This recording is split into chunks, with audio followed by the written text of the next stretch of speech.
Olá, espero que tu estejas bem. Hoje nós vamos conversar a respeito da Resolução 174 de 2013 do Conselho Nacional de Justiça. Essa resolução, ela tem uma peculiaridade, porque ela vai falar a respeito das atividades dos juízes leigos, né, dentro do sistema especial, então, aí, dos juizados, né, especiais dos estados e do Distrito Federal. Lembrando, pessoal, que a Lei dos Juizados Especiais, a Lei 9.099, né, ela vai abranger princípios importantes como oralidade, simplicidade, informalidade, economia processual. E essa resolução ela é importante porque dentro da Lei do Juizado é previsto que as audiências poderão ser conduzidas por conciliadores e por juízes togados ou juízes leigos sobre a condução, né, sobre a vigilância, aí então sobre o auxílio dos juízes togados. Então, os juízes leigos, eles são auxiliares da justiça, né, e eles vão ser recrutados entre advogados com mais de 2 anos de experiência, né, esses juízes leigos, quando remunerados aí ou indenizados, né, eles vão ser recrutados por um prazo determinado. Tu sabes que agora, né, tem em andamento uma seleção, e na verdade os fóruns, né, eles fazem as suas seleções, ou até mesmo os tribunais fazem seleções para os juízes leigos, tá bem?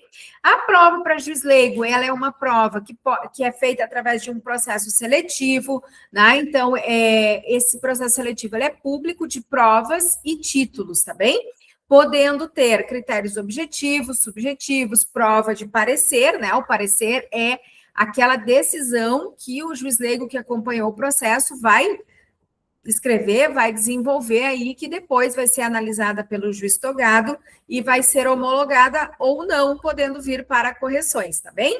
O processo seletivo é realizado conforme os critérios, né, que são estabelecidos pelas coordenações estaduais dentro do sistema dos juizados especiais. E essa resolução 174 vai falar, né, que os juízes leigos, então, são considerados, a função deles é considerada de relevante caráter público, não tem vínculo empregatício, né, não tem vínculo estatutário, sendo temporário, tá bem? E há a necessidade, então, de capacitação, né, para o início das atividades. Então, a gente tem que fazer um curso de capacitação para bem desenvolver essa função, tá ok? Os tribunais de justiça que vão providenciar essa capacitação, eles adequam de forma periódica, né, gratuito para os juízes leigos, para facilitar, então, aí, né, preferencialmente aí, a ideia do bom desenvolvimento e condução dos trabalhos, sendo que preferencialmente, aí sim, né, é realizado através das escolas de formação. Os tribunais, eles podem providenciar, então, aí, vão providenciar cursos de capacitação com no mínimo 40 horas, cuida, né, essa carga horária de 40 horas que pode ser que venha a ser perguntado para ti.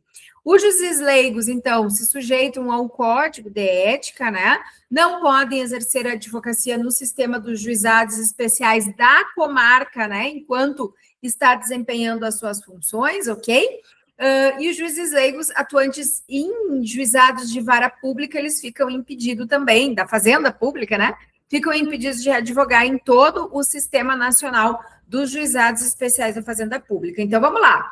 Se eu estou como juíza leiga, né, em uma vara específica, ali, uma vara específica não, se eu estou como juíza leiga na vara do juizado especial da comarca X, eu fico impedida de atuar ali.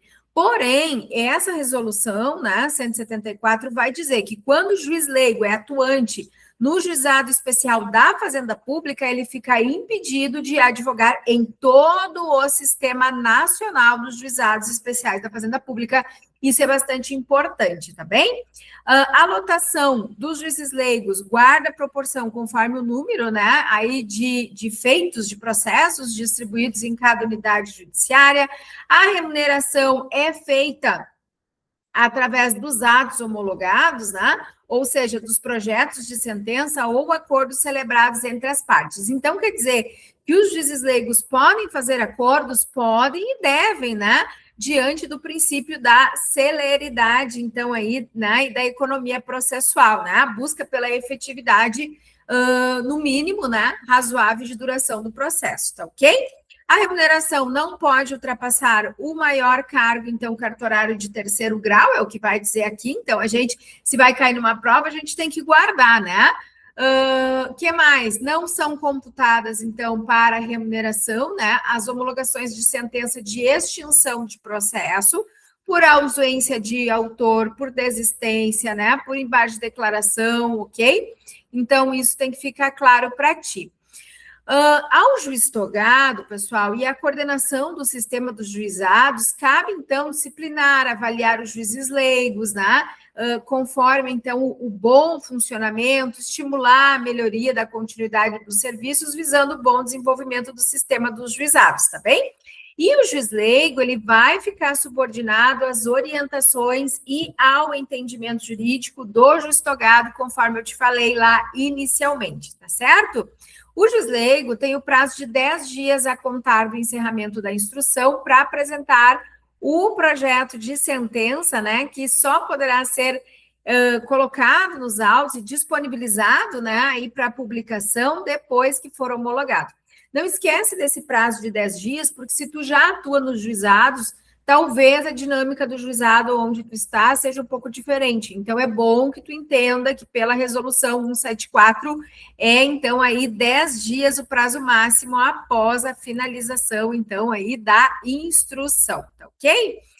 A coordenadoria do sistema dos juizados, então, vai regrar, né, as sanções no caso do descumprimento injustificado desse prazo, porque às vezes tem um acúmulo de processos, enfim, né, uma grande busca, e aí há essa justificativa de demorar um pouco mais que os 10 dias. O trabalho dos juízes leigos, ele é avaliado por satisfação aí, né, oferido também por satisfação do usuário através do sistema, então os juízes leigos serão aí, né, avaliados, serão submetidos, então, aí, a essa seleção, e eles podem ser suspensos ou afastados das suas funções ad nutum, ou seja, é um cargo que pode ser de livre nomeação, aí, livre exoneração, conforme os critérios também de seleção, tá ok?